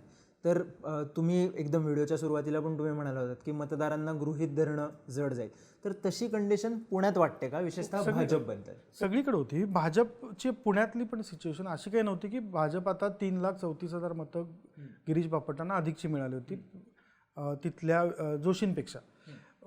इथला मतदार हा फक्त जातीवर मतदान करतो असा अजिबात नाही. ह्या शहरातला तो पक्षाच्या बांधिलकीला मतदान करतो. तुम्ही त्याला गृहीत धरत गेलात की तो येईल आणि आपल्याला मतदान करेल, तर तो अजिबात फिरकत नाही. कसब्यात दिसलं, ती झलक होती. आणि त्यामुळं सावध होऊन भाजपनं नंतरची आखणी केली. ती जर पुण्यात करू शकले नसते ते, तर मला नाही वाटत भाजपला ही निवडणूक आत्ता ते विजयाच्या अपेक्षा तरी एक वेळ महाराष्ट्रातली सेफेस्ट सीट म्हणत होतं. एकदा आपण चर्चा अशा पण आल्या होत्या की देवेंद्र फडणवीस इथनं लढतील का, मोदी लढतील का, अशा सगळ्या स्वरूपाची गॉसिप करता येत होती कारण ती सीट सेफ आहे म्हणून. पण तशी ग्राउंड रिॲलिटी गेल्या 2 वर्षाच्या घडामोडींनंतर राहिलेली नाही. भाजपच्या किती मतदारांना आवडलं की त्यांनी ज्या पक्षाला निवडून दिलं, सत्तेवर बसवलं, त्या पक्षानं अजित पवारांवर बसणं त्यांना हे किती आवडलं होतं. की मला शंका आहे की भाजपचा खूप क्रांतिकारक कोणी असू शकेल की जो सांगेल अजित पवार सुद्धा आमचे नेते आहेत, कारण त्यांचं अख्खी हयात राजकारणाची त्यांच्या विरोधात गेलेली. बरोबर. दुसरी गोष्ट, जे प्रोजेक्ट्स म्हणून सांगितले गेले भाजपचे, त्या प्रोजेक्टचं युटिलिटी व्हॅल्यू काय, लोक किती वापरत आहेत, मला त्याचा उपयोग किती झाला, हा या शहरातला मतदार विचार करणार आहे. म्हणजे सुशिक्षित शहरं जशी होत जातात तसं तो विचारही करतो ना, मला फायदा काय, इन्क्रिमेंटल ग्रोथचा विचार करतो. त्यामुळं मतदारांना गृहीत धरायला ज्यावेळी भाजप बसला असेल, अगदी आपल्याकडं साधारण ह्या सगळ्या भागामध्ये 10 फेब्रुवारीपर्यंत राम मंदिराची लाट होती ना, त्यानंतर कुठं आहे ती लाट, कुठंच दिसली नाही ना ती लाट. तो सायलेंट वोटर जो राम मंदिरावर काय प्रेम करणारा असेल, भाजपवर प्रेम करणारा असेल, मोदींवर असेल, तो येऊन मतदान करून जाईल. पण त्याला अशी 4दा तुम्ही जर पक्ष पुढे जोडत गेलात किंवा तुम्हाला पाहिजे तसा उमेदवार तुम्ही वर्ण ठरवणार 4 माणसांमधला जात बघून त्याचं काय बॅकिंग आहे बघून द्यायला लागलात, तर तसा नाही लोक सपोर्ट करत. आणि लोक जेवढी शहरं होतात तशी लोक हुशार पण होतात. बरोबर. नाही तर मतदानाला चाललं नाही तर काय करणार भाजप. म्हणजे 4 दिवस सुट्टी होती. मला तीच शंका एक अजूनही वाटते की सुट्टीच्या काळात बाहेर जाणारा वर्ग कुठला आहे, नोकरदारांचा आहे की जो आपण म्हणतो भाजपच्या बरोबर आहे, मध्यम वर्ग आहे. तो जर बाहेर गेला असेल तर पुढचं काय निकाल आहे. तो पुण्याचा भाजपचा स्ट्रॉंग होल्ड आहे का, हा आहे. पण तो मतदार सगळाच मतदानाला आला का, मला नाही वाटत की तो सगळाच यावेळी पण आला असेल. मोदींसाठी मतदान करायला एक वर्ग येणार, तो सपोर्ट करणार. पण भाजपनं जो सातत्यानं मधल्या काळामध्ये जोडलेला वर्ग आहे, तो ह्या मधल्या सगळ्या घडामोडींमुळे अस्वस्थ आहे, त्याला नाही पटलेल्या या गोष्टी. तो कदाचित आलाही नसेल त्या काळात मतदानाला. त्यामुळं गृहीत धरले ज्यांनी त्या सगळ्यांना मतदारानं ह्या निवडणुकीमध्ये खूप जवळपास जमिनीवर आणून बसवलं असं दिसतंय आता. सर, पुण्याबद्दल लास्ट इलेक्शनला वंचित फॅक्टरची जोरदार चर्चा झालेली. यावेळेच्या इलेक्शनला सुरुवातीला वंचित फॅक्टर एवढा चर्चेत नव्हता, नंतर तो वसंत मोरेंमुळे आला. पण ओव्हरऑल महाराष्ट्रातच यावेळेच्या वंचित फॅक्टरबद्दलचं काय? मला वंचितचा स्वतःचा उमेदवार स्वतःचा मतदार खूप मोठा आहे. आपण तो टक्केवारीमध्ये मागच्या वेळी काय 8% होता, 7% होता, यावेळी तो 5%पर्यंत गेला असं गृहीत धरू की जाईल म्हणून. कारण ऑलरेडी 9 पक्षांची त्याला 8 पक्षांचे पर्याय अवेलेबल झाले आहेत. बरोबर. आणि एक वेळ अशी होती की हे हिंदुत्ववादी पक्ष आहेत म्हणून जे आपण बघत होतो तेही पक्ष आता सगळ्या घटकांविषयी बोलायला लागले आहेत. उद्धव ठाकरेंसारखा व्यक्ती असेल, त्यामुळं स्वाभाविक आहे की वंचितला पहिल्यापेक्षा कमी मतं मिळतील. वंचितला अजून वंचितच्या मतदाराला एक पर्याय उपलब्ध झाला आहे, पण तो अगदीच निग्लिजिबल करावा असं काही नाही आहे. त्यांचा स्वतःला बाळासाहेब आंबेडकरांना मानणारा, प्रकाश आंबेडकरांना मानणारा मोठा वर्ग महाराष्ट्रात आहे. तो सुशिक्षित आहे, तो दलित वस्त्यांमध्ये राहतो, तो अधिकार पदावर कामही करतो, हा वर्ग आहे आणि तो त्यांच्या पाठीशी आहे. त्याची मागच्या इलेक्शनशी तुलना डायरेक्ट करणं कदाचित जास्त धोकादायक आहे, कारण त्यावेळी पहिल्यांदाच वंचित बहुजन आघाडी असा प्रयोग त्यांनी मांडलेला होता. आता ती 5 वर्ष मॅच्युअर झाली, त्यामुळं स्वाभाविकपणे तुम्ही किती निवडणुका लढल्या, मग त्याचा रिझल्ट काय, या सगळ्यांचा तो वर्ग विचार करेल आणि लोकसभेला एक विशिष्ट टक्क्यानं मतदान करेल आणि बाकीचा वर्ग त्यातनं निघून जाईल. पण याचा अर्थ वंचित बहुजनच्या मतदारांचा प्रभाव संपला असं मानणं खूप चुकीचं ठरेल. आणि त्या धोक्याच्या रेषेवर अनेकदा भाजप आणि राष्ट्रवादी, शरद पवार गट आणि काँग्रेस हा सातत्यानं त्यांचं असं उलटं म्हणणं राहतं की नाही वंचितमुळे आम्ही पडलो. वंचितमुळे तुम्ही पडत असाल याचा अर्थ वंचितची ताकद आहे ना स्वतःची. बरोबर. तुम्ही वंचितला सपोर्ट करा, वंचितचे निवडून येतील. तो भूमिका कधीही काँग्रेस किंवा पवार गट घेऊ शकत नाही. पण वंचितची ताकद ह्या टप्प्यामध्ये, महाराष्ट्राच्या पुढच्या टप्प्यामध्ये सुद्धा वाढत राहील. पुण्यासारख्या ठिकाणी त्यांचा प्रभाव पहिलाही काय फार मोठा नव्हता, पण ते एक स्वतःचा वोटर बेस, त्यांचे चेहरे बदलत राहतील. म्हणजे आज काय पुण्यात त्यांनी एक्स पार्टीचा माणूस घेतला आणि त्याला चेहरा केला, तोच चेहरा पुढचे 2 वर्ष ठेवतील असं नाही. प्रकाश आंबेडकर प्रयोगशील असतात, ते प्रयोग करतात आणि त्यांची स्वतःचे आडाखे आहेत, त्यात ते आत्तापर्यंत तरी ते चुकलेत असं दिसत नाही. महाराष्ट्रातला एक नेता, त्याला मानणारा मोठा वर्ग, त्याचा निवडणुकीवर पडणारा प्रभाव आणि त्याचे राजकीय आडाखे याबद्दल आपण बोललो. आपण हे बोललो प्रकाश आंबेडकरांबद्दल. हाच प्रश्न मला तुम्हाला विचारायचा आहे राज ठाकरेंबद्दल. त्यांचं जेव्हा वर्धापन दिनाचं भाषण झालं तेव्हा अशी चर्चा सुरू होती की मनसे अलिप्त राहील, कारण त्यांचा जोर होता पेशन्स या शब्दावर. मनसे महायुतीसोबत गेली, त्यांना बिनशर्त पाठिंबा दिला आणि राज ठाकरेंच्या मोजक्याच सभा झाल्या, पण त्या टायमिंगनुसार सभा झाल्या. म्हणजे पुण्यातलं इलेक्शन अगदी तोंडावर असताना पुण्यात सभा घेणं, महायुतीची प्रचाराची सांगता सभा राज ठाकरेंनी घेणं शिवाजी पार्कवर, तेच कोकणात पण होणं. राज ठाकरेंचा ओव्हरऑल प्रभाव काय दिसेल, म्हणजे मतात रूपांतर होईल का, ते पण भाजपसाठी आणि स्पेशली शिंदे गटासाठी? तुमच्याच चॅनलवर राज ठाकरेंनी सविस्तर मुलाखत दिली. बरोबर. राज ठाकरे, जसं प्रकाश आंबेडकरांबद्दल आपण म्हटलं, महाराष्ट्रात अल्टरनेटिव्ह पॉलिटिक्स करायला कुणाला स्पेसच द्यायची नाही, ही भाजपपासून काँग्रेसपर्यंत सगळ्यांची भूमिका राहिली. त्यात मधल्या काळामध्ये उद्धव ठाकरेसुद्धा सहभागी झाले, म्हणजे बाळासाहेब ठाकरेंपासून सुद्धा. अल्टरनेट पॉलिटिक्स म्हणजे नवीन कोण त्यात एंट्री करत असेल माझ्या एकूण वाट्यामध्ये तर मी त्याला विरोध करेन, मग त्याच्यावर कुठल्याही स्वरूपात. तसा राज ठाकरेंचा भाग आहे. त्यांचं राजकारण फसलं असं म्हणता येणार नाही, त्यांच्या राजकारणाची गणितं चुकली असतील. त्यांना 13 आमदारांपासून 0 आमदारांपर्यंतचा प्रवास करावा लागला असेल. पण राज ठाकरे आत्ता मांडत असलेले, आणि आपण एकदम डायरेक्ट परत लाव रे तो व्हिडिओच्या पार्श्वभूमीवर राज ठाकरेंकडे बघायला जातो. पॉलिटिक्स एका बाजूने असं म्हणतो आपण, politics is a game of possibility. शक्यता काय आहेत, एक एक शक्यता पडताळून पाहण्यात काय गैर नाही. बरोबर. आयडिओलॉजिकल राजकारण वगैरे करणं हा मुद्दा मला नाही वाटत शेवटचा कधी भारतात डिस्कशन झाला असेल. म्हणजे अगदी 50-60च्या दशकामध्ये झाला असेल तर आहे. त्याच्यानंतर पक्ष फुटत राहिलेत, व्यक्ती बदलत राहिल्यात, वेगवेगळ्या पक्षांमध्ये गेल्या. त्यामुळं फक्त आयडिओलॉजीच्या मुद्द्यावर राज ठाकरेंच्याकडे पाहणं, जसं आंबेडकरांकडे पाहणं चुकीचं राहील, तसं राज ठाकरेंकडे पाहणं चुकीचं राहतं. राज ठाकरे आत्ता जो मुद्दा मांडतायत तो मुद्दा हा शहरी मतदारांना आकर्षित करणारा आहे, हा अर्बनायझेशनचा आहे. त्याला एक काळ त्यांनी तो प्रयोग करून बघितला. एकेकाळी त्यांनी त्याला परप्रांतीय विरुद्ध मराठी असा संघर्षाचं रूप देऊन बघितलं, ज्याच्यात यश मिळत नाही आहे हे लक्षात आलं. आता त्यांनी त्याला फक्त अर्बनायझेशनचं स्वरूप देऊ पाहतात. लोंढे कमी करा, मग ते काय महाराष्ट्राच्या इतर भागातनं मुंबईत येणाऱ्यांचे कमी करा, परराज्यातून येणाऱ्यांचे कमी करा, ही भूमिका ते नव्यानं मांडू पाहतात. त्यांचा मुंबईमध्ये त्यांना एंट्री करायला लावण्यामध्ये मला असं वाटतं की भाजप आणि शिंदे गटाचा एक प्रमुख हेतू होता तो ठाकरेंविरुद्ध ठाकरे करणं. जसा पश्चिम महाराष्ट्रामध्ये पवार विरुद्ध पवार झाला तसा ठाकरे विरुद्ध ठाकरे करणं. पण तो तितकासा यशस्वी झाला असं दिसत नाही, कारण असं काही राज ठाकरेंनी जाहीर सभांमधनं उद्धव ठाकरेंवरच अटॅक केला असं केलं नाही. त्यांनी खूप सारे प्रश्न त्यांची स्वतःची स्पेस परत निर्माण करायला सुरुवात केली आणि ते वेगवेगळे प्रश्न ॲड्रेस करून ते शिक्षणाबद्दल बोलले, ते अर्बनायझेशनबद्दल बोलले, ते अगदी पुण्यात आले तरी मेट्रोबद्दल बोलले, मुंबईत आले तरी ठाण्यासारख्या ठिकाणी त्यांनी खरं तर एकनाथ शिंदेंना श्रीकांत शिंदेंना अडचणीत असेल असा परप्रांतीय हा मुद्दा वेगळ्या स्वरूपात मांडला. पण ते त्यांची स्वतःची स्पेस क्रिएट करायला निवडणूक वापरतात आणि भाजप आणि शिंदेंची जी अपेक्षा असेल की ठाकरे विरुद्ध ठाकरे घडावं असं काही फार घडलं असं मुंबईतलं चित्र वाटत नाही. मग मुंबईतलं चित्र सर काय वाटतंय की उद्धव ठाकरेंना काँग्रेससारखा मित्र मिळणं, जी बऱ्यापैकी कोणी अपेक्षाही केली नसेल कधी, तो मित्र मिळणं, तेच भाजप आणि शिंदे गट हे एकत्र येणं, त्यावरून कसं बदललं मुंबईचं चित्र? आता मुंबईत भाजपची ताकद आहे, भाजपची स्वतःची ताकद आहे. असं नाही की भाजपला आत्ता शिंदेंवरच डिपेंड राहावं लागेल, जसं उद्धव ठाकरेंवर डिपेंड राहावं लागत नव्हतं तसं भाजपची ताकद आहे.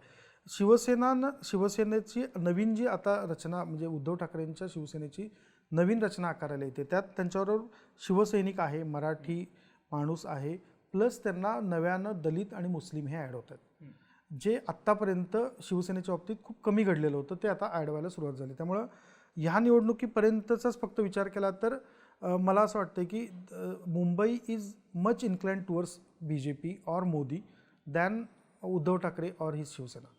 पण हे कायम राहील असं अजिबात नाही आहे. याचं कारण जसं खाली येऊ तशा मराठी लेयर्स वाढत जातील, तशा दलित मुस्लिम हा गठ्ठा एकत्र येत जाईल आणि मग पुढच्या वर्षभराकडे आपण बघितलं तर आत्ता जे चित्र आहे हे पूर्ण फिरायला लागलेलं दिसेल मुंबईच्या खालच्या पट्ट्यापर्यंत, जे आत्ता नाही आहे. कारण आता ते शहर इकॉनॉमिकली ड्रिव्हन आहे. मराठी एका मर्यादित संख्येपर्यंत मराठी हा प्राईडचा विषय आहे, जिथं ते राज ठाकरेंनाही सपोर्ट करतात, उद्धव ठाकरेंनाही करतात. त्या प्राईडपासून आणि उद्धव ठाकरेंनी आत्तापर्यंत आणि राज ठाकरेंनी सुद्धा एकेकाळापर्यंत गुजराती विरुद्ध मराठी हा संघर्ष ठेवलेला होता. त्यामुळं गुजराती म्हणजे भाजप आणि भाजपला विरोध. तिथून एका टप्प्यावर असं आलो आपण की आता भाजप आणि गुजराती असा काही संबंध नाही, भाजप विकास. आता तिथून परत आपण नवीन वळण घेतोय आणि ते मुंबईच्या राजकारणातलं खूप इम्पॉर्टंट असेल की मोदी एका टप्प्यावर आम्ही विकासाच्या बाजूने राहू, एका टप्प्याला आम्ही मराठीच्या बाजूने राहू आणि त्या टप्प्यात मराठीच्या बाजूने येताना मराठी प्लस म्हणजे कॉमन ऑल कास्ट मराठी मतदार प्लस एक गट्टा दलित मतदार, एक गट्टा मुस्लिम मतदार हा शिवसेनेकडे जास्त आत्ता जो दिसतोय उघडपणानं तो पुढच्या काळात उद्धव ठाकरेंना जास्त फायद्याचं ठरेल. एकनाथ शिंदेंबद्दल जशा ठाणे कल्याण मिळणार नाही अशा चर्चा होत्या, त्यांनी त्या मिळवल्या, पण तरीही ठाणे कल्याण त्यांना इतकंसं सोपं गेले नाही अशा चर्चा मतदानानंतर ऐकायला मिळाल्या. आणि याचं बरेच स्थानिक पत्रकार कारण सांगायचे की त्यांना भाजपने सपोर्ट केला, तर बऱ्याच शक्यता अशाही होत्या की भाजप त्यांना दाबेल ठाणे कल्याणमध्ये. तर तसं घडू शकतं का आणि काय नेमकं? मला तिथं नाही वाटत. म्हणजे जसा इतर ठिकाणी भाजपच्या बद्दल तक्रार झाली तसं तो भाग असा नाही आहे की जिथं भाजप स्वतंत्रपणाने काही करू पाहतं. कल्याण एकनाथ शिंदेंना घरचा मतदारसंघ आहे श्रीकांत शिंदेंचा, त्यांना तिथं अपेक्षित तसंच ठेवलेलं होतं. ठाण्यासारख्या ठिकाणी भाजपची स्वतःची ताकद आहे का आहे, पण भाजप मुंबईच्या पट्ट्यामध्ये किंवा पश्चिम महाराष्ट्राच्या पट्ट्यामध्ये असा कुठल्याही मूडमध्ये नव्हता की जिथं शक्य होईल तिथं एकनाथ शिंदेंना डॅमेज करा, अशा मूडमध्ये काही नव्हतं. कारण एका टप्प्यावर दुसऱ्या टप्प्याचं मतदान जसं झालं त्या टप्प्यावर भाजपलाही कळालं की जेवढे एकत्र आपण राहू आणि निवडणूक कॉन्टेस्ट करू तेवढ्या जास्त जागा येतील. आणि त्यामुळे तुम्ही तिसरा, चौथा, पाचवा ह्या टप्प्यामध्ये महायुती म्हणून जास्त रिकव्हरी दिसती. आणि काँग्रेस, शरद पवार गट ह्यांच्या एक एक टप्पे हातातनं झालेले आहेत. आता माझं इकडचं झालं आहे, मी नाही आता तिकडे बघत, अशा टप्प्यापर्यंत आलेली दिसते. जी महायुती म्हणून त्यांना तिसरे, चौथे, पाचवे टप्पे जास्त फेवरेबल गेले. सर, प्रचाराच्या बाबतीत काय इंटरेस्टिंग वाटलं? म्हणजे कुठला पक्ष ज्यांनी रणनीती खूप चांगली आखली सगळ्या भागात, जसं आता तुम्ही म्हणालात की माझा टप्पा संपलाय, मी लक्ष कमी करतो, असं मला काँग्रेसचं खूप जास्त चांगलं वाटलं. म्हणजे भाजपची रणनीतीमध्ये भाजप स्ट्रॉंग आहे का? ऑब्व्हियसली आहे. त्यासाठी परत नव्यानं काही आपण नुसतं अभ्यास म्हणून त्याच्याबद्दल फार कौतुक करावं असं नाही, कारण त्यांच्याकडे ती अपेक्षा आहेच. बरोबर. पण काँग्रेसनं जी रिकव्हरी केली गेल्या वर्षभरात आणि त्यातही गेल्या 2 महिन्यांमध्ये ती खूप स्ट्रॉंग होती. तुम्ही जर महाविकास आघाडी म्हणून पहिला टप्पा बघितला मतदानाचा, तर महाविकास आघाडीनं पहिल्या टप्प्यामध्ये विदर्भामध्ये खूप स्ट्रॉंग काम केलं. दुसऱ्या टप्प्यामध्ये मराठवाड्याच्या एका अमरावतीपासून मराठवाड्यापर्यंत आले. तिथं महाविकास आघाडीने खूप स्ट्रॉंग काम केलं. त्याच्यानंतर ते मराठवाड्याकडे वळले, त्याच्यानंतर पश्चिम महाराष्ट्राकडे वळले, कोकण आणि मग मुंबई. आणि तिथं प्रत्येक ठिकाणी एकमेकांना सहकार्य. काँग्रेसचं एक वाईट पण खोड अशी आहे की तिथं एकदमच नेता कुठला तरी उठतो आणि काहीतरी बोलतो, जसं वडेट्टीवारांनी विधान केलं आणि ते भाजपनं तेच विधान उचललं आणि त्याला अँटी हिंदू असं स्वरूप द्यायचं, इंडिया पाकिस्तानच झालं, इंडिया पाकिस्तान करायचा प्रयत्न आला. पण ज्या नेत्याकडनं सर्वाधिक अपेक्षा असते असं काही बोलायचं ते नाना पटोले या काळात काही बोलले नाहीत. त्यांनी पवारांविरोधात काही बोलले ना, पृथ्वीराज चव्हाणांनी इतर कुठल्याच्या विरोधात विधान केलं. काँग्रेसनं आखलेली रणनीती जास्त ग्राउंडेड होती, जमिनीवरची होती. भाजपची रणनीती केंद्रातनं जी आली ती राबवली गेलेली आहे, त्याच्यात काही फार स्वतंत्र प्रयोग केला असं मला वाटलं नाही.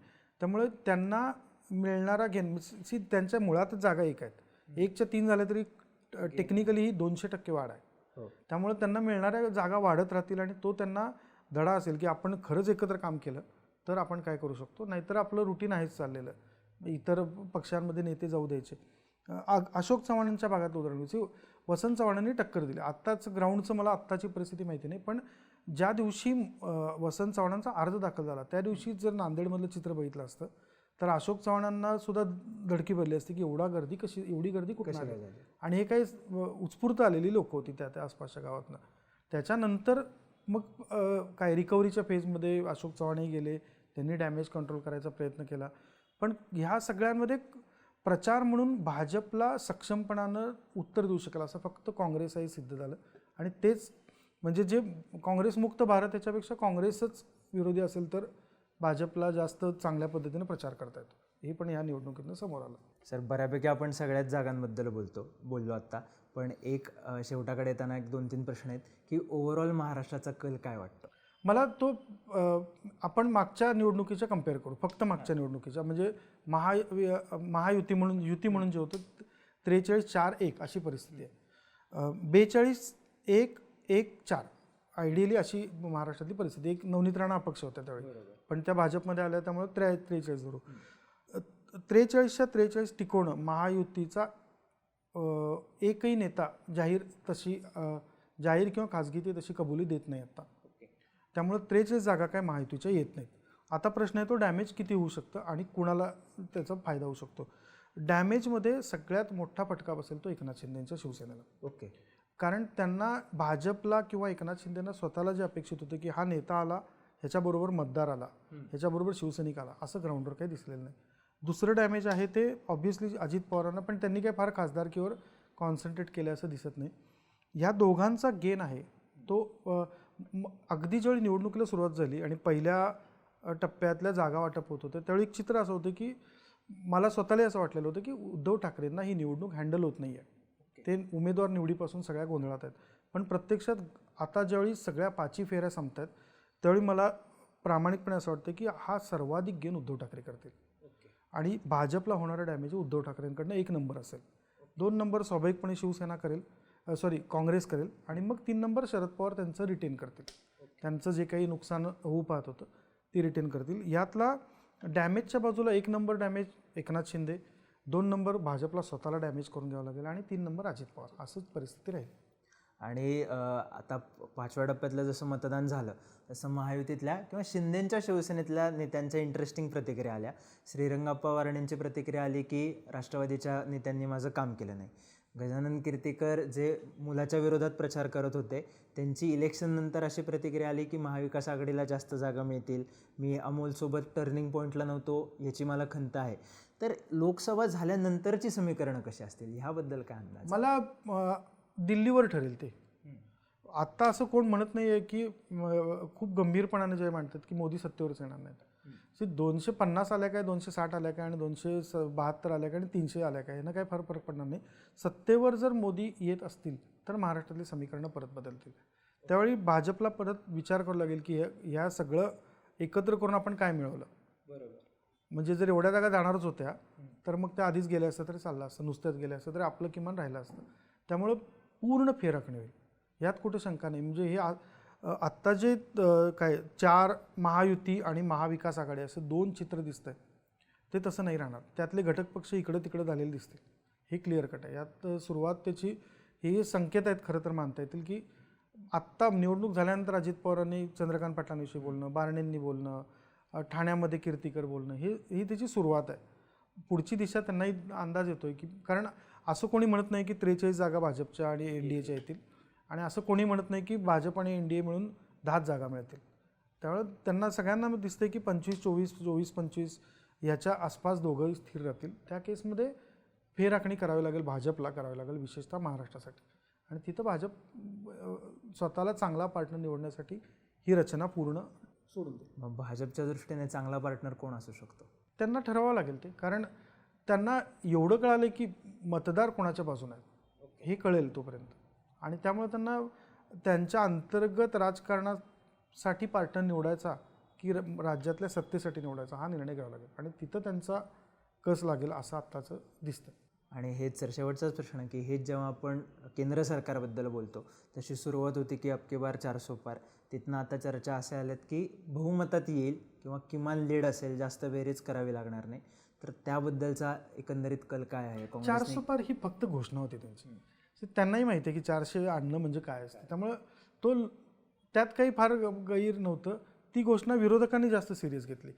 एकच ह्या निवडणुकीचं मला जे केंद्राच्या पातळीवर वैशिष्ट्य की 14 आणि 19ला भाजप एक वाक्य ठरवायचं आणि त्याला उत्तरं राहुल गांधींनी देत बसायची अशी परिस्थिती होती. बरोबर. यावेळी 2024ला किमान महाराष्ट्र, कर्नाटक या पातळीवर पहिल्यांदा असं घडलं की घटना या विषयावर काँग्रेसनं आरोप सुरू केले आणि भाजपला उत्तर द्यावं लागली. मग भाजपनं परत त्याच्यात हिंदुत्व आहे, अदानी अंबानी हा मुद्दा आणला. पण भाजप स्वतःचं नॅरेटिव्ह भाजपला सोडावं लागलं. ही पहिली तिसऱ्या टर्ममध्ये पहिल्यांदा मोदींना स्वतःचा नॅरेटिव्ह सोडावा लागला. त्यामुळे 400 पार हे त्यांनाही ते आकडा म्हणून ठीक आहे. सत्तेच्या जवळ ते जातील. मला असं फार देश पातळीवर असं कुठं दिसलं नाही की 14मध्ये एक लाट लाट नाही, शब्द चुकीचा त्याला आहे, एक ग्राउंडवर फील यायचं की काँग्रेसबद्दल लोकांना नकोसं झालं, हे नको आहेत. तसं काही देशभरातलं चित्र सरसकट नाही. उत्तर भारतातलं चित्र उगाच असं काही नाही की आता अखिलेश यादवच्या बाजूनं सगळी उभी राहतील किंवा काँग्रेसच्या बाजूने उभं, असं अजिबात उत्तर भारतातलं चित्र नाही. ना राजस्थानमधलं आहे ना गुजरातमधलं आहे. 3-3 वेळा निवडून येताना जी अँटी इन्कम्बन्सी काही प्रमाणात येते तर तेवढीच आहे. पण ओव्हरऑल देश म्हणून आपण अजूनही प्रो इन्कम्बन्सीच्या बाजूने आहोत. त्यामुळे अँटी इन्कम्बन्सीचा फार प्रचंड फटका बसेल असं आत्ता उत्तर भारताच्या बळावर तरी काय वाटत नाही. आणि दक्षिणेमध्ये जेवढी मतांची टक्के वाढेल तेवढंच भाजपची अपेक्षा, त्याच्या पलीकडे काही जात नाही. तर आपण सम्राट सरांसोबत महाराष्ट्रातलं राजकारण, महाराष्ट्रातल्या निवडणुका, गाजलेले मुद्दे, नेते या सगळ्याबद्दल गप्पा मारल्या. सर, तुमचे मनापासून आभार. तुम्ही बोलबिडूला वेळ दिलात, आमच्या प्रेक्षकांशी आमच्याशी संवाद साधलात. तर या सगळ्या डिस्कशनबद्दलच्या, या चर्चेबद्दलच्या तुमच्या प्रतिक्रिया कळवा. तुम्हाला आणखी कुठल्या विषयांवर चर्चा ऐकायला आवडतील, कुठले मुद्दे बोलायला आवडतील ते सुद्धा नक्की सांगा. आणि अर्थात बोलबिडूच्या YouTube चॅनलला सबस्क्राईब करायला विसरू नका.